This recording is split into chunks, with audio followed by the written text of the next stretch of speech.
Hi guys, welcome back. I thought this week we'd have a bit of a discussion on different threads. For our stitch book sampler, we've been using wool embroidery thread, and I quite often say that if you can't get your hands on any of that, maybe try a Pearl 5 cotton.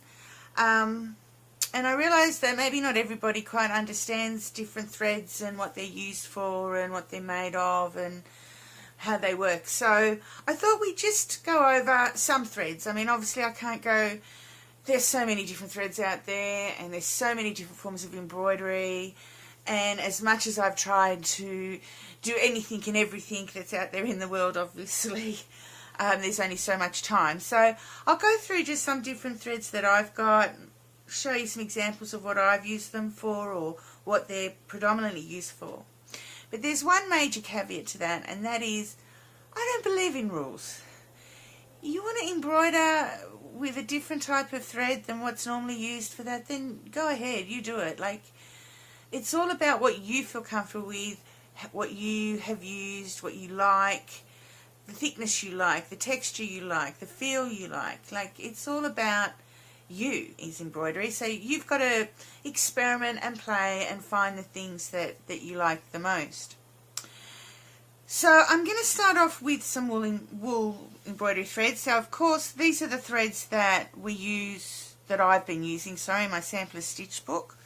These are the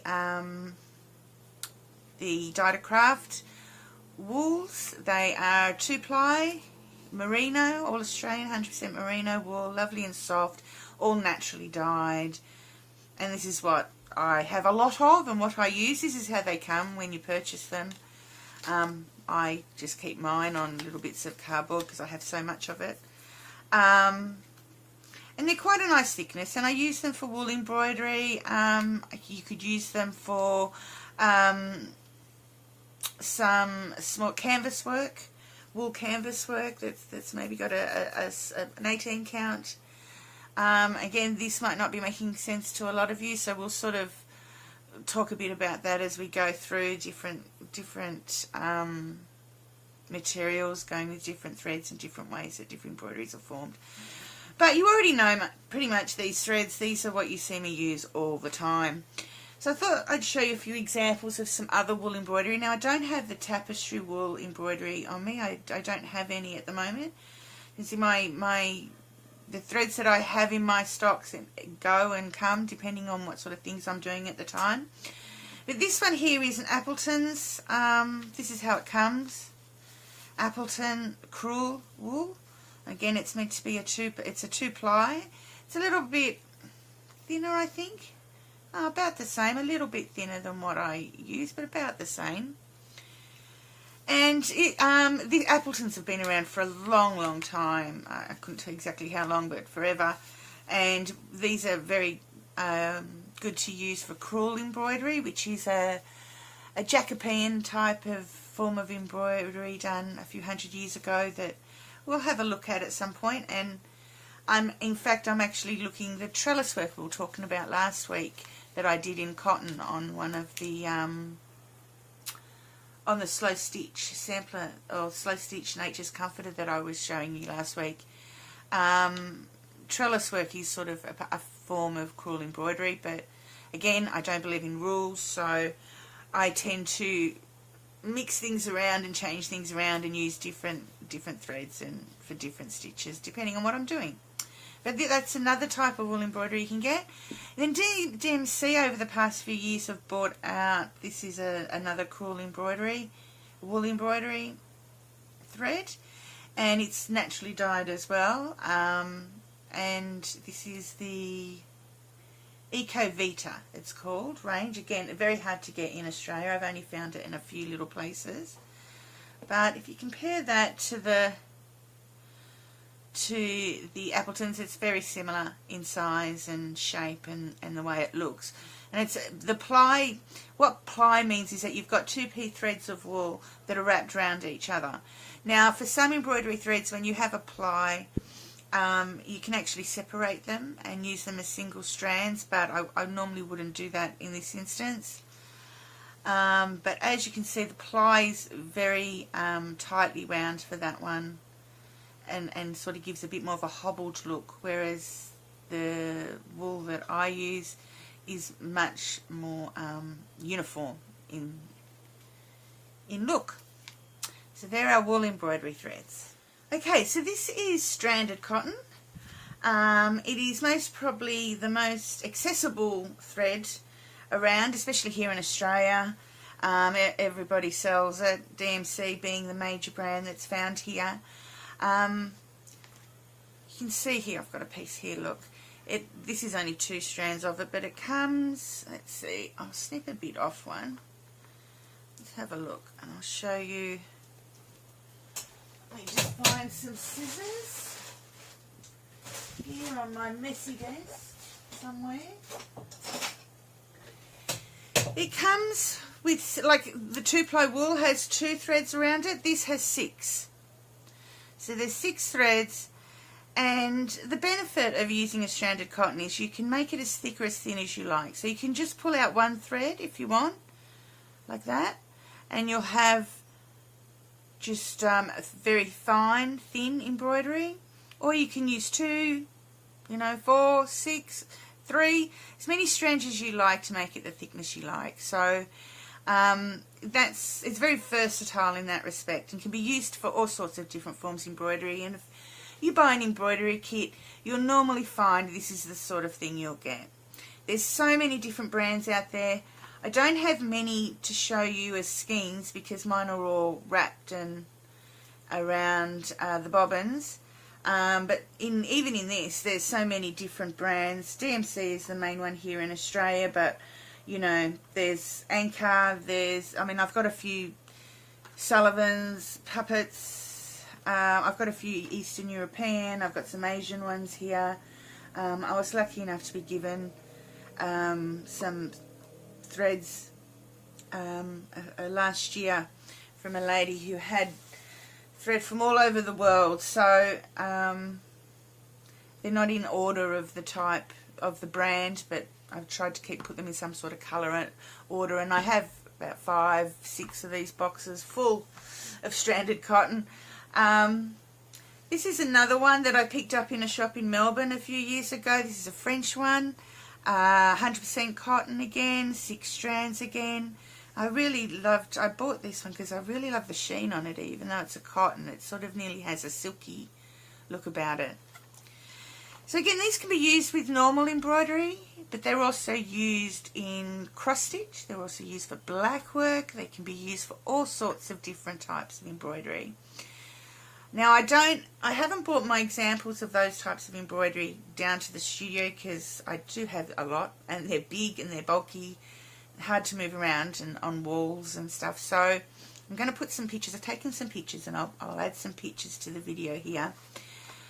So they're done on an Aida cross stitch and black work are 2 forms of embroidery done on what's called an Aida cloth or a linen, and it's an even weave cloth. So the weft and the warp of the material is very, very, you can see, and it has little squares in between, and you're able to form crosses over those lines. Or even if you just want to do like a tent stitch, which is just one diagonal over those lines. Different ways of doing it, different forms of embroidery. Quite a lot of different embroideries are done on this even weave, not just cross stitch and black work. So I've put an example of a photo up here of a cross stitch, the welcome sign. That's a cross stitch that I did, must be about 30 years ago now. It still sits at the entrance of the house as people come in. It's just a small one. And then I've also put an example of photo of some black work. This is a piece that I did when my kids were very, very young. It was for my son's bedroom. And again, he's 28, so it's quite an old piece.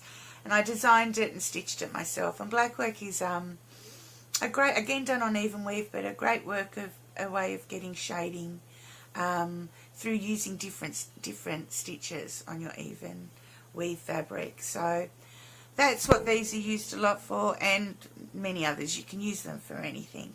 So when I do talk to you about different threads to use for the sampler stitch book, I quite often mention you could try a Pearl 5 cotton. So pearl cotton comes in different sizes. The higher the number, the thinner the cotton. So this is the pearl 5. I don't have a full skein of it, but and you use it as one. You don't separate it like the stranded. That's your pearl 5. And we've got here a pearl 8. So again, that is a little bit thinner. And you can see the pearl 5. The reason why I say a pearl 5 is because it's the closest to, see if I can get that on a white background, the closest to the wool size that I'm using. So that's the spacing of the stitches that I do are for that sort of size and thickness. So these are some pearl 8, and again different brands, DMC, Anchor, we've got some Panda, one called Puppet. Don't know what this one is, don't know where I got that, but you know, all over the place ones. And I use pearl a lot. I find it easier to use than stranded. I'd rather buy a thinner one and a thicker one depending on what I'm doing rather than pulling strands out. But that's a personal thing. The majority of the world uses stranded more than, oops, sorry, I think I just bumped the camera. The majority of the world uses stranded more than pearl, but my personal preference, if I'm going cotton, I like a good pearl. And here are some different examples of what you can do. So this is some embroidery here, just on this little snail that I've made. And I've used some pearl in here. I've also used some stranded. I mix and match when I'm doing things like this. It doesn't matter what I'm doing. I'm looking for a particular thickness or a particular colour or a particular sheen, and that to me is more important than worrying about whether I'm using the right thread. Excuse me, I'm still a little bit croaky. So I think some of these here are a pearl, whereas something like this here is, I don't know how well you can see it, is a stranded. Also got some pearl on this little teddy. This is a little teddy from, don't know if any of you have ever gone on to the Lisa Pay It Forward YouTube site. It's a great site if you like making toys and things like that. There's a lot of free tutorials on there, and they're wonderful. They're fully documented. You get every little help you can in how to make a toy. And I also do her masterclass sessions, which do a little bit more sculpted toys, collectibles, more than a play toy. So again, I've used pearl on this. You can see that on his arm he's got some little imitation patches that I've used pearl on. The buttonhole, this is our buttonhole stitch, and this is another use for it.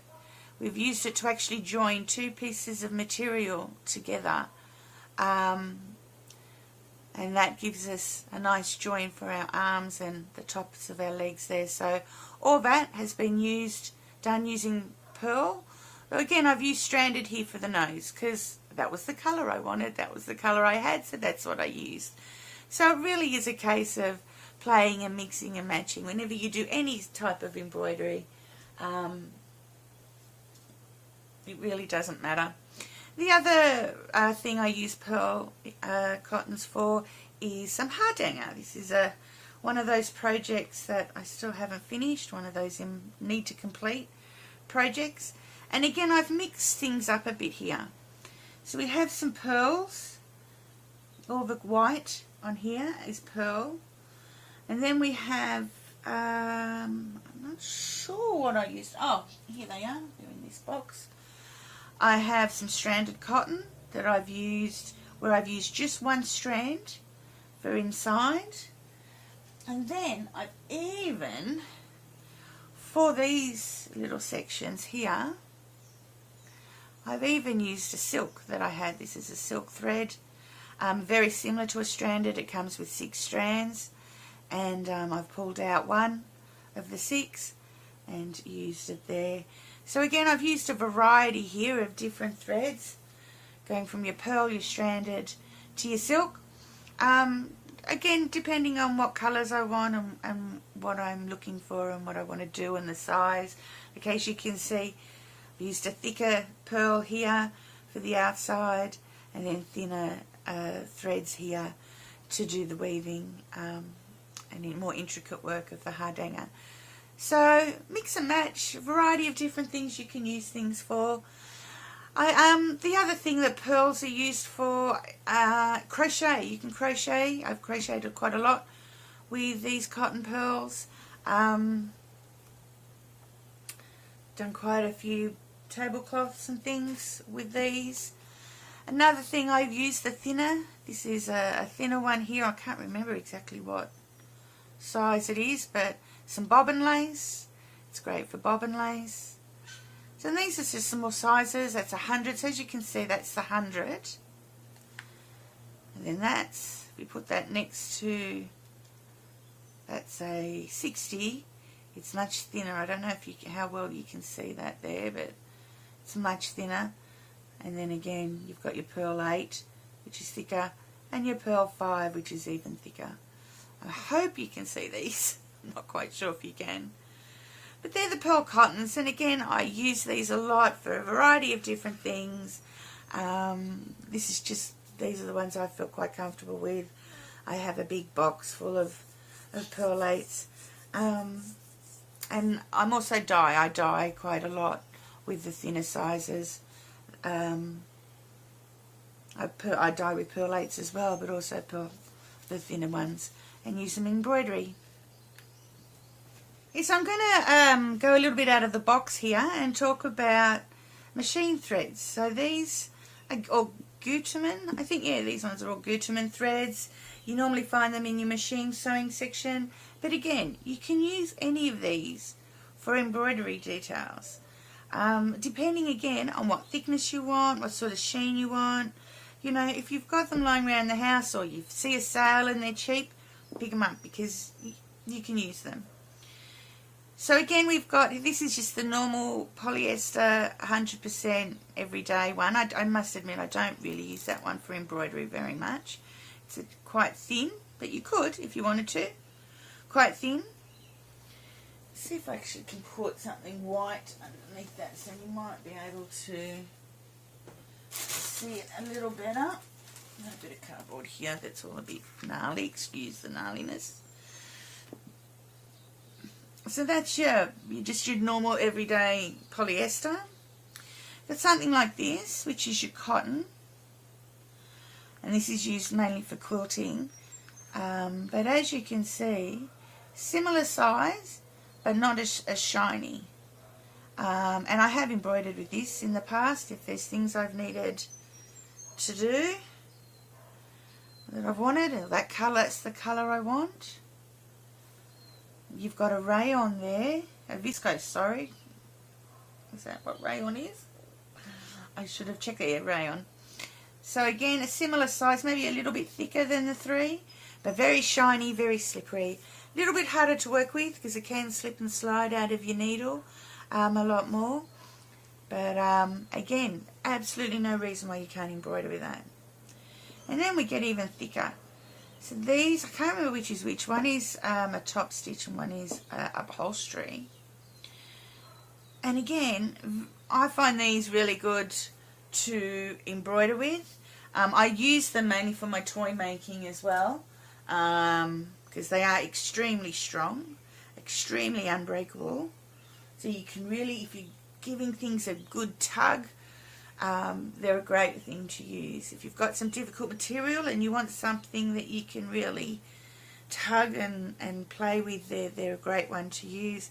And actually, I'm just thinking this buttonhole stitch on the teddy here may actually be done in one of these, because I think that's a bit thinner than the pearl 8. So these were a pearl, and I think these are actually one, either the top stitch or the upholstery that's been done with those. So again, don't let, you see these in the machine sewing area of your local shop, don't let that stop you. If you see a colour that grabs your attention or something's got a particular shine and you think, oh, that'd look great for that project.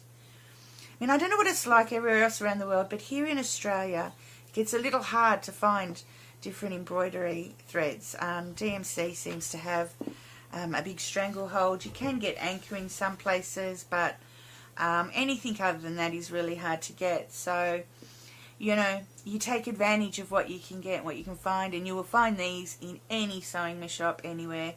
They're easy to get, good variety of colours, so give them a go. Why not? Absolutely no reason why you shouldn't. Okay, so they're basically sort of the main standard areas of threads that you can get, but of course there are a massive range of all sorts of different threads you can get and different techniques you can do. I mean, I haven't talked about metal work, gold work, white work. I mean, there is just, once you start looking, you'll find so many different threads to play with and try for yourself. I don't have a lot of more speciality threads in my stock at the moment.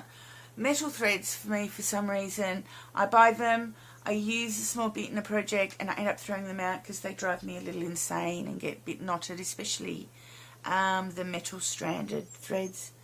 And they get all knotted and messy, and I get annoyed and throw them out. So, and then need to find a metal thread and have to go buy a new one. So I don't have much to show you in that.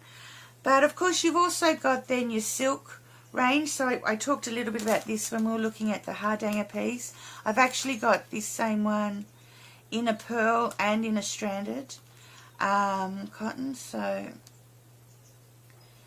they're done, that's a colour stream silken, which is really good. And these are silk threads that I dye myself, for myself, that I may end up releasing next year. We'll see, part of all my experimenting at the moment to enlarge the product range. But it's just another example of silk. You can just see they're just so soft, and you just get a very different sheen. So this is some that has been dyed with indigo. And again, your silk can come in different sizes, different types, ones that you can pull apart, ones that you can't pull apart. And it's just a case of playing and seeing which ones you like.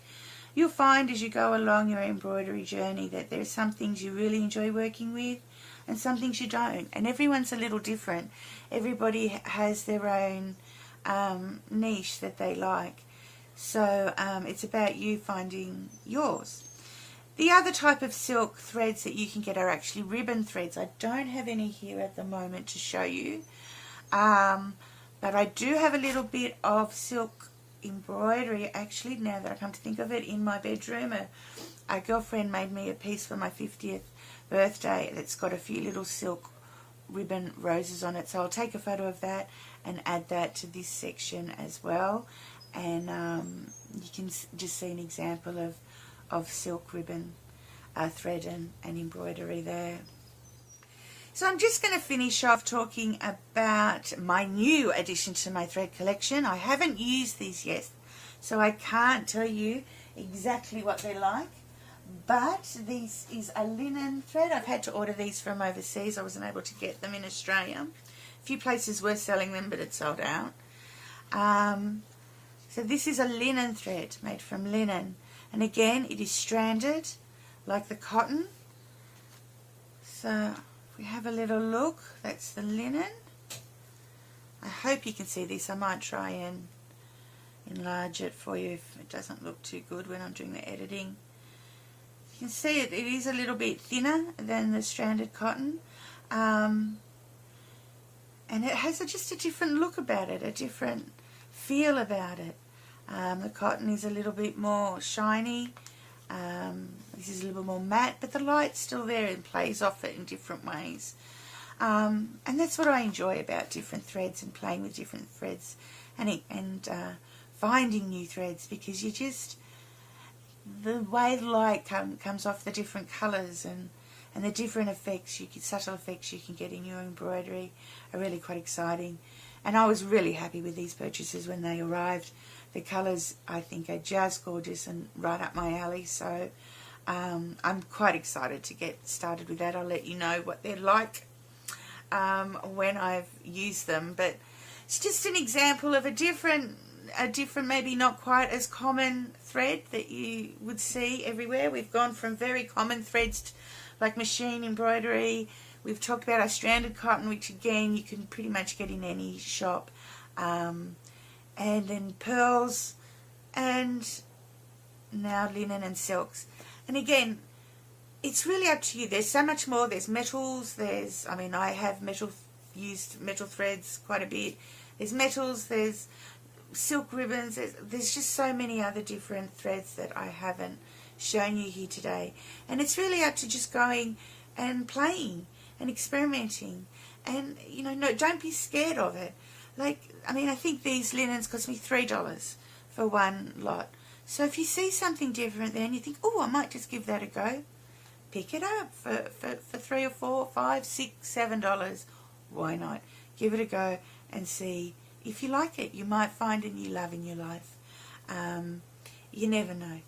So I hope that's just a brief overview on just some of the more common ones out there. So next time I start waddling on at the start of the video saying I've used this thread, but if you want, you can use a Pearl 5.